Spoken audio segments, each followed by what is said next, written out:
त्यो हाम्रो चाइना म नेपालमा रमाइलो रहेछ है।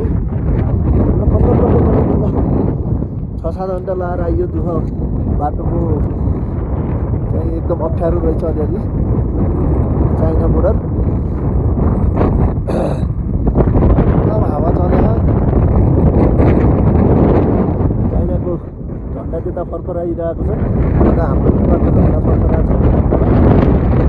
यो हाम्रो बोर्डर रहेछ। यहाँबाट चाहिँ हामी यो नेपाल भनेपछि हाम्रो क्षेत्रफल पर्दो रहेछ। फाइनल्ली चाहिँ आइपुग्यो है।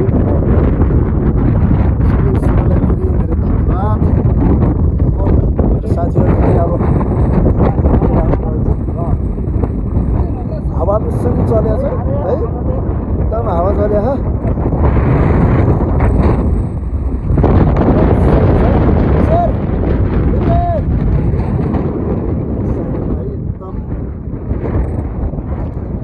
नेपालमा चाहिँ अब भिआइपी कारहरू चाहिँ एकदम भित्रेको छ है।